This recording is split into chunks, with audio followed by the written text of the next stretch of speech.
This is day 11 of Dr. Sean's 365 Consistency Challenge. Welcome back to another episode of the Hood to Hooded broadcast.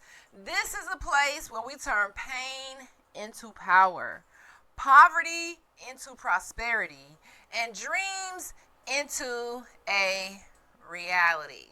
I'm your host, Dr. Sean, and I am a dentist by day, dream builder by night. And this is day 11 of the 365 day consistency challenge. Tonight, this is what we're covering. We're covering financial literacy for the culture and why it matters and how you can get started, my Niji. We're also covering genealogy, identity, and escaping the matrix, because the matrix is real. And number 3, oral health equals real wealth. The latest facts about oral cancer. As April is Oral Cancer Awareness Month, and as a dentist, every podcast has to include some type of oral health tip, reminder to brush and floss your teeth, or something related to the oral cavity. And finally tonight, guys, we'll wrap it up with the CDP mindset and 10 ways to break generational curses today. Let's go to segment 1, which is financial literacy for the culture. When I was a student in high school, middle school, all of these grades, we really didn't have financial literacy. In high school, I did take up a program called About Face, which kind of taught me about business. They paid us like a weekly stipend of $60. I was that kid from the hood that was most certainly trying to figure out a way to escape poverty. I joined the About Face program. And we would go after school and learn about profits, losses. I won a couple of awards for running the best little kitty business. I had my friend Gracie in the program, and it was a way for me to make money. I was always eager to learn about financial literacy, even though I didn't have that type of dialogue going on in the home. I was eager to find out about it. I took it upon myself. Sometimes you have to take it upon yourself to grow your mind, to make you some change, because I'm like, I gotta get me some better school clothes, look cute. I was a teenager. I wanted my nails done. I was just trying to get some money. I was also intelligent. These programs that you can find in your community, sometimes they can expose you to financial literacy, but you must seek these programs out. Now, even if you don't have it, nowadays you can go to YouTube University to learn so much about money, how to grow it, how to invest, to help us break those generational curses. If you don't learn how money works, money will work against you. And that is the reality. Money is a tool that everyone must learn. And it's such a shame that they don't teach financial literacy. And even high school, they don't teach it. In high school, you start making money. I got my first job on my 16th birthday because I was underserved and I needed money. I did hair. I was a little hustler as a teenager. Doing hair, pulling up, catching the bus, going to other people's houses, braiding hair until my 16th birthday, where I started working for McDonald's. But the reason why I was working was to buy nails, and I wanted to buy a car and stuff like that. But we didn't learn about financial literacy in the sense of investing. It was just get a job, buy some clothes, move out, pay bills. It wasn't really taught to invest and make your money work for you. Even at Florida State University, and shout out to the Seminoles, the tragedy happened yesterday. So we definitely want to be sensitive to that fact. But even at Florida State, I took a business minor. So I took classes in economics, microeconomics, macroeconomics, personal financing, accounting 101 and 102. I took that minor because I was interested in business and money and financing, even though my major was mostly science-based.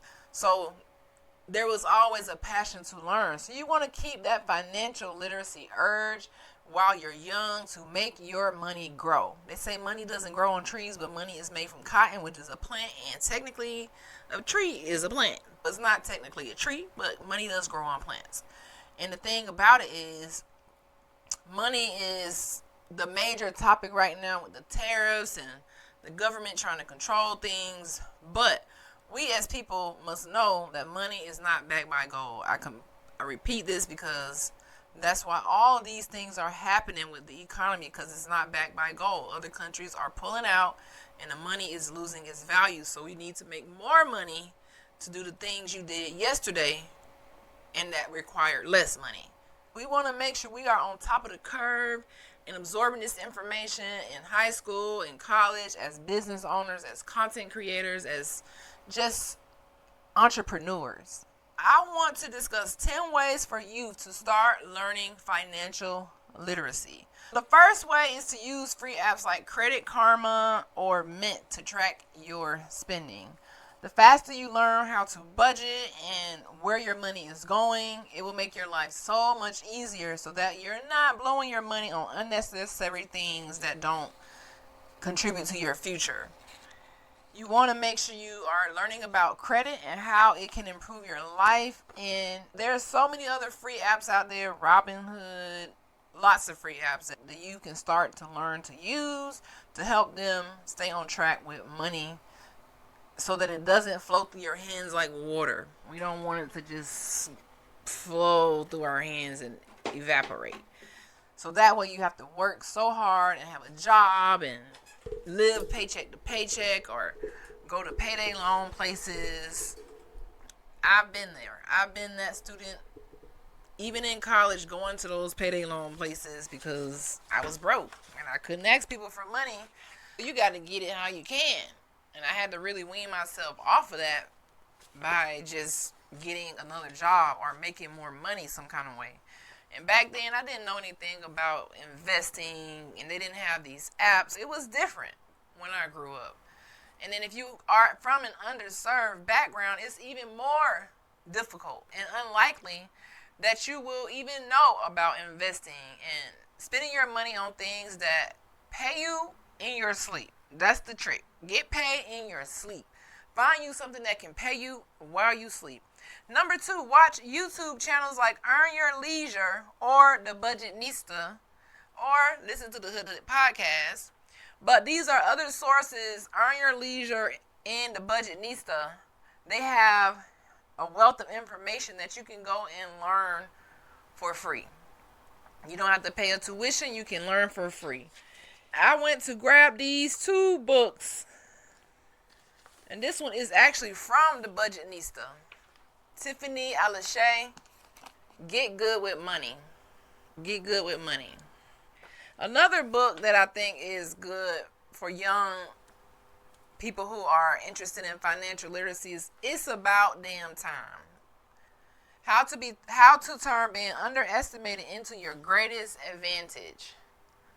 And these are going to be on our reading list. Right now we are reading Eat That Frog, and we'll get back into that book tomorrow. Number 3, start a mock portfolio on apps like Public or Robinhood or TradeStation. You can actually create mock portfolios, or you can go on TradeStation and you can do trading but in a paper account where it's not a real trading, so you can learn how to do it versus starting. There's so many resources that you can use to just practice playing with money and using money as a tool before you actually get the money, because when you get the money, you don't want to go and just spend it on crazy stuff like buying hair every month or buying Jordans every week. You want to try to invest into something that's going to make you the price of those Jordans every week. Maybe invest in the stock. If you like Finish Line and you there all the time, go invest in the stock. So that way you can get paid from the people who buy the Jordans. You got to think on the other side of money. Number 4, get a free copy of your credit report and study it while you're young. Understand credit. Understand the numbers about credit.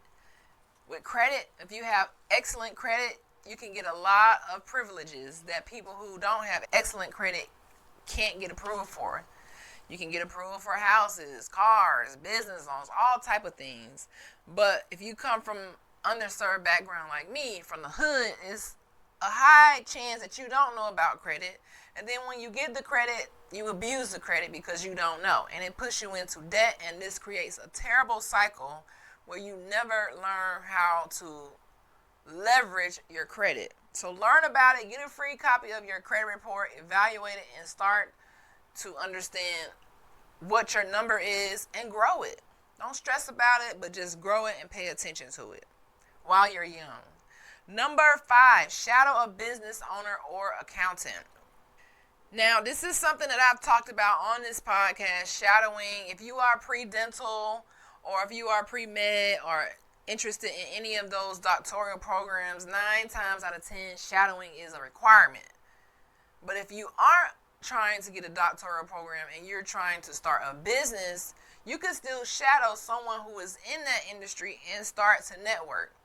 We'll take baking, for example. If you want to start a bakery, you want to go and find people who already own a bakery, ask them, can you work part-time, learn the ins and outs, not just about what your position is, but ask them questions about ownership, or tell me your ideas. Hey, I want to be in this industry as well. Some people are going to say, hey, you are competition, and some people will help you because they understand that you have a passion. You just want to find good mentors who can help you in whatever type of business or industry that you are in. For me, I shadowed a lot of dentists before I became a dentist. Number 1, to make sure I wanted to do it. And number 2, because you're going to see exactly what your future kind of looks like from outside looking in. You don't want to commit to something and go through all those years of school and then realize this is something I really don't like doing. Yes, I complain about dentistry and being burnt out and don't know if it's for me, but at the heart and soul of my body, mind, and spirit, dentistry is in my heart. There's no way you can go through that much school and not have a passion for it. Yes, those days get tough and you feel, some days I feel like I don't know what the hell I'm doing. I just feel like I have so much more to learn, but that's why it's the practice of dentistry. So you want to just shadow business owners and learn from them. Be a sponge. Never stop learning. Even now, I'm still a learner. There's so much I don't know. That's why I read books. I try to watch informative podcasts, and I try to teach what I learn so that way it sticks. When you learn something and you go and teach it, you learn it even more. In dental school, we have so much information to absorb. A lot of the times we would teach each other just to make sure we really knew the information. That means if we have a big test coming up tomorrow, I should be able to get up to the whiteboard with my study buddies and friends and practice and teach them. And if I get something wrong, that means I really don't know it. Another thing is learn about royalties and passive income. Can you write a book, such as this book here that I am in the process of producing, the Hood to Hooded story? Can you create music, such as the song that I have out now called STFU, It's My Birthday. Hey, turn up, shout out if it's your birthday. Create digital products, ebooks, guides. Start an email list. There's so many things you can do to create passive income and royalties. So royalties, what you hear a lot in the music industry, when you get signed to a label, they steal your royalties. That means the music that you're making, they're going to get paid for and you get a little check. But in return, they do a lot of the marketing. But what happens is people become very famous. Their music becomes very famous, but they give up their rights. We want to create royalties and keep our royalties. We don't want to give it up. You see it so many times in the movies with New Edition, with Shaka Khan, with Michael Jackson, with a lot of people, Angie Stone. But they all are upset about royalties, or they were upset.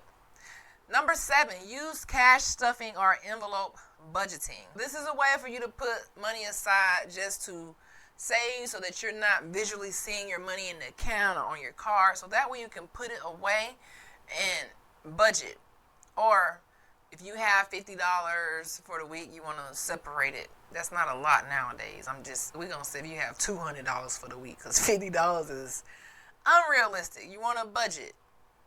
So you got $250, and you got to plan out the week. Number 8, play free stock market stimulator games. That's like Trade Station. You can stimulate buying stocks on the market, playing in Wall Street, all of that good stuff. Practice makes perfect. So that way we are not just spending money, we will be investing money. Number 10, read beginner-friendly books like Rich Dad, Poor Dad. That's one of my favorite books. Is well-known book about the rich dad versus the poor dad. The rich dad, he was an investor. He had property. He was getting money in his sleep. The poor dad thought, work hard, make the fake money. But the money isn't even real. So we don't want to be like that. This money is fake, guys. Don't work your whole life for a job for $8 an hour, struggling paycheck to paycheck, when you can go and create something, invent something, start a YouTube channel, monetize your life, create some digital products, sell something, invest in the stock market, become a day trader. There's so many options, but you must learn about them. Here's a hard truth, guys. Money isn't even real. I repeat, money isn't even real. It's not backed by gold anymore. But if you don't master the rules, you will always be a pawn to the matrix. Financial literacy is a cheat code to escape survival mode. Something that I didn't learn as a young adult, but it was a cheat code. If I had learned it, my life right now would be stronger. But we can't go backwards. We can only start here. So that's why hood to hood is important. It's a transition period. You go from one state of mind to an elevated state of mind. If you don't know it today, you can always learn and add a new skill to your life. Now, these stats really hit home for me, guys. It really hit home. Only 24% of millennials show basic financial literacy. If you're a young adult, it's a high chance that only 1 out of 4 young adults have some sense of financial literacy. This automatically excludes children growing up in the projects, in underserved environments, or without parents. I didn't have my mom, my dad in the house. I automatically had a double whammy against me. I was already had a double whammy. If it had not been for my mindset to go and find those little programs to get a little change and get a job, I wouldn't have any knowledge about money. I had to teach myself about money, which you don't really teach yourself financial literacy. You have to go out and find the information, guys, and don't just quit and just start spending money and be paycheck to paycheck for the rest of your life. Pause. Take a break. Chill for a second and let's learn some things. Another stat that hits home is less than 20% of U.S. high schools require personal finance. I took personal finance in college. I actually took a college class called personal finance. And take that in high school because it wasn't an option to learn about money, to learn about melanated history, indigenous history, the things that we as Niji need to know, as indigenous Ameri Indians need to know. And if you don't know, they reclassify African Americans as, they reclassified the American Indians, the melanated original copper tone people, to black, Negro, African American. So when I say Niji, I'm talking about the Indians, but if you African American, maybe you don't know that you are from Turtle Island, and that's a little deep, but we gotta keep getting this through our heads. Okay, guys? This is another stat that hits home. Communities of color are 3 times more likely to experience predatory lending. This means that when you do go to buy a home, they're going to give you the highest interest rate.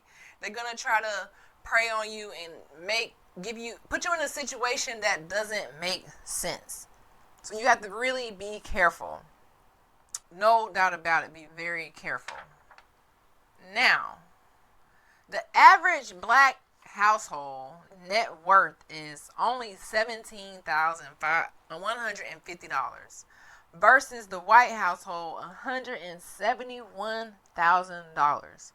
Now let that sink in, guys. Now if that ain't something that is disturbing, which gives us like a cry out for financial literacy, a cry out for just understanding money and reinvesting in ourselves.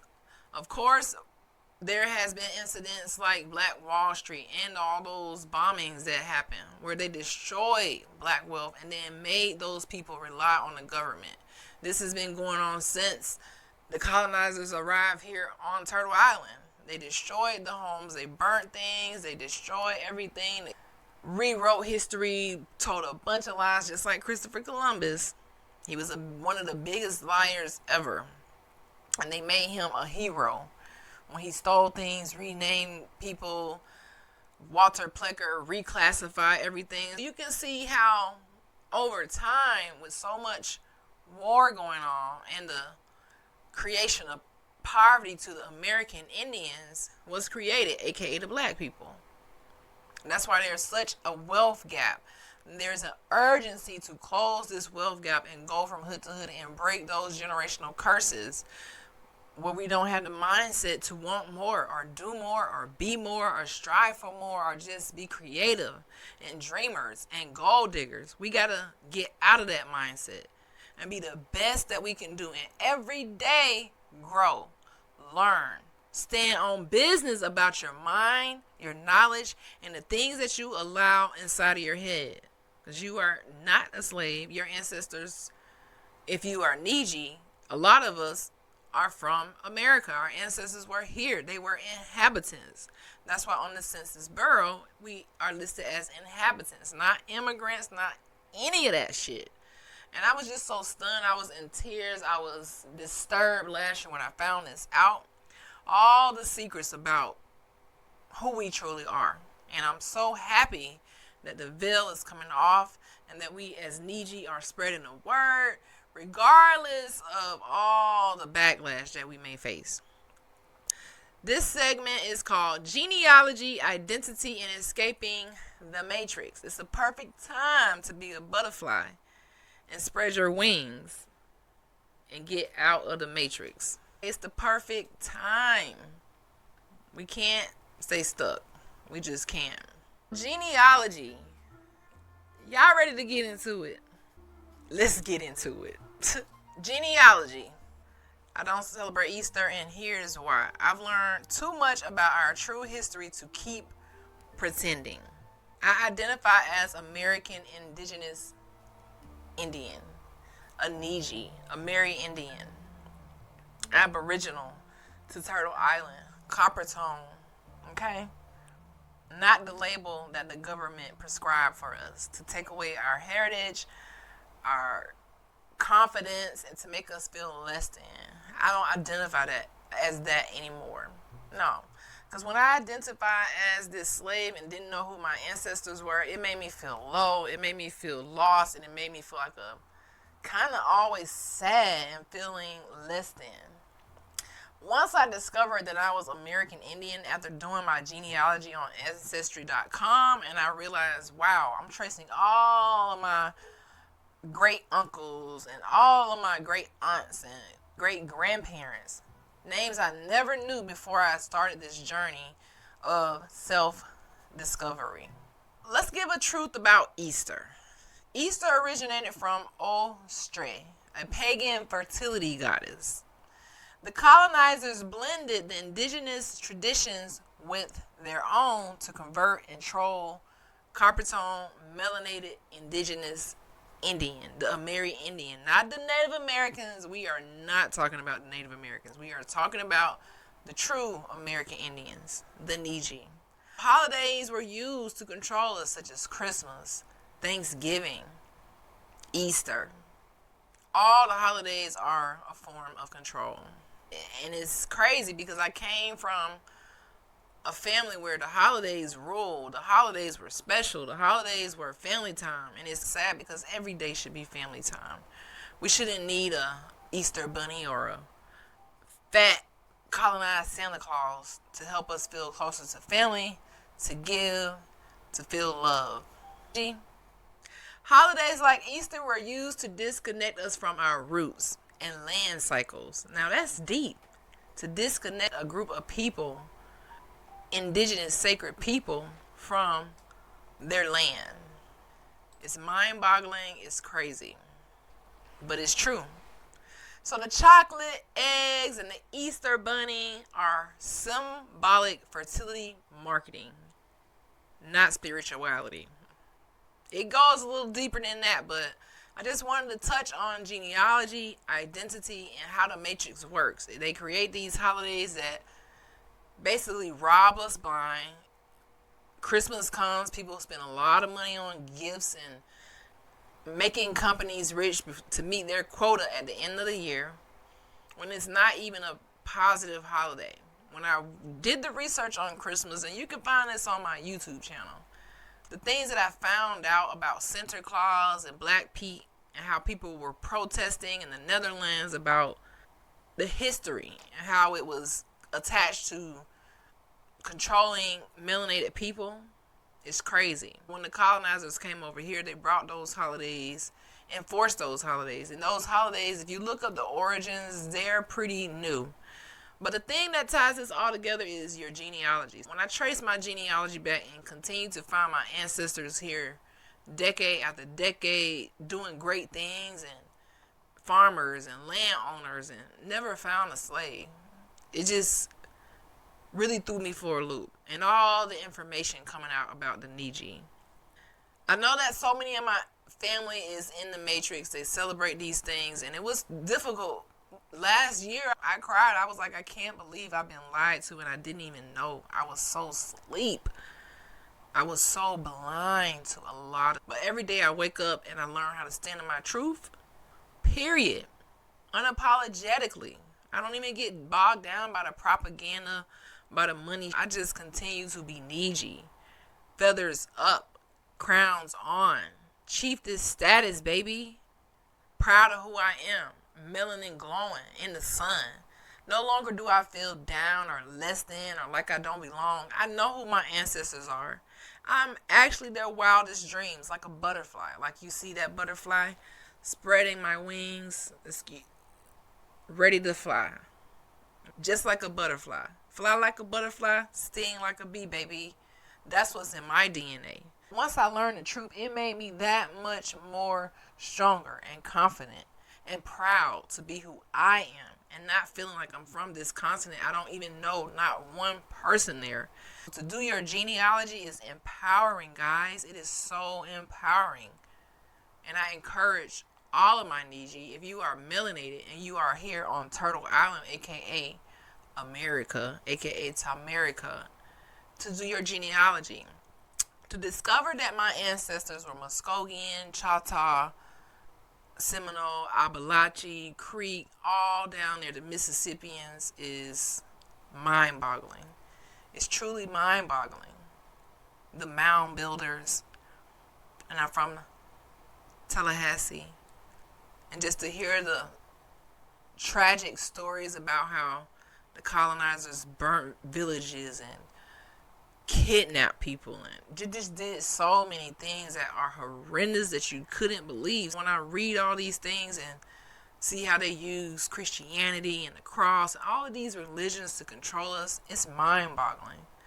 So many people are asleep. So many people attached to my bloodline are asleep. They don't even know that they're Indian. They don't even know that they're native to Turtle Island. Which is why I have to be bold. Stand alone sometimes. Be strong, really strong, and get the word out. Each one teach one. And hopefully I have more people understanding the matrix and understanding that it's a money pit. It has nothing to do with spirituality. You got to do your research, though. Don't take my word for it. Just do a little. I challenge you guys to do just a tiny bit of research. This is a genealogy tip. Start by asking your elders questions. Then search public records, the U.S. Census, and even Freedmen's Bureau archives to find your ancestors. Knowing who you are helps you reclaim your power. It helps you reclaim your confidence. It helps you reclaim your royalty. And you will feel so much better. You will feel so elite and proud to be copper toned, melanated, indigenous, making your ancestors so proud about the magic that exists in your mind, body, and soul, and your spirit. Your spirit is creative. Your spirit is a leader. Your spirit is entrepreneur. Your spirit is an agriculturalist. Your spirit is connected to the sun. This melanin is connected to the sun. It's so connected that it's still a mystery today. It's still a mystery to scientists. They can't crack it. They can't denature it. They've been trying. They don't understand how it works. They can't copy it. So it's a secret, sacred piece of us. My Niji. Okay? So this is a generational curse reminder. You don't have to celebrate what colonized your people. Celebrate your life, your healing, your own ancestral calendar. You are the legacy. You are the legacy. Own that shit. Stand on it. Period. You are the legacy. Our oral hygiene spotlight. Oral Cancer Awareness Month is April, okay? And it's deeper than just brushing your teeth. It's life and death in some cases. I want to give you guys some more facts about oral cancer so that we can keep this in our mind and understand how to spot it and know just in case we have family members, because the earlier you find it, the better. Over 54,000 Americans are diagnosed each year with oral cancer. That's number one. Number two, men are twice as likely to develop it as women. Number three, it often starts as a sore or a patch in the mouth that won't go away. If you have a sore that it isn't self-eliminating, it's not healing on its own, then you want to have it checked out. If it doesn't go away, the earlier you have it checked out, the better. As dentists, we perform oral cancer screenings every time you come into the dental office. It's good to have those 6-month checkups and be well in with the provider so that you can keep a light on these things. Number 4 is a strong link to human papillomavirus, smoking, and alcohol. If you drink a lot of alcohol or you smoke cigarettes, a lot of nicotine, tobacco, or if you have human papillomavirus, this is going to increase your chances of having oral cancer. If you do get a spot in your mouth, if you're vaping, any of that stuff, go get it checked out. Don't wait. The final thing, early detection is key. If you find something early and the dentist or the oral surgeon is able to biopsy it, determine that it's oral cancer, and get rid of it, cut it out before it spreads, you have an 80 to 90% survival rate. In the news recently with oral cancer, researchers are developing a saliva-based test that can detect oral cancer early. It's non-invasive and it's fast. So the future of dental health is precision-based. So hopefully they come out with this so that way if you have concerns about oral cancer, say you're a smoker, you get a lesion, you don't know, we can do a test to see if you have oral cancer. That's something that they're working on that they don't have yet. And here's the pro tip. If you feel pain, burning, or swelling that lingers, go see your dentist. I just want to wrap it up and remind you guys about the CDP challenge, not the CDP challenge, the consistency challenge. This is day 11 and I'm so proud of myself for growing and showing up and growing and showing up and growing, showing up, growing and showing up. So with the CDP formula, it's consistency, discipline, minus the lack of procrastination, and that's what we on right now. If you do consistency plus discipline minus procrastination, it will be a glow up. We gonna glow up, right? We gonna break generational curses regardless. We gonna go from hood to hood regardless of all the difficult things that we may face. I just want to give you guys 10 ways to break generational curses. Number 1, become a content creator and monetize your voice. Number 2, learn a new skill like editing, graphic designing, copywriting, making music, recording music, making beats, doing nails, doing hair, doing lashes, any skill. Number 3, start a YouTube or a TikTok channel and monetize those. You can become a partner through the Google AdSense or a TikTok partner and make money every month versus going on a job and feeling like, I don't really want to do this. I don't really want to be here. Feeling controlled and not like your own boss and having no autonomy. You can write an ebook or sell digital products. We talked about this earlier. Ebooks, selling digital products will help you break generational curses. Launch your own website or blog. That's number 5. Number 6, start a podcast. Speak your truth. So this is my podcast, the Hood to Hooded Podcast, and we speak nothing but the truth on here. It's a hard truth. Everybody might not know, but we spreading nothing but the truth, even if it hurts. Because knowledge is power, not pseudo knowledge, but true knowledge is the power, my Niji.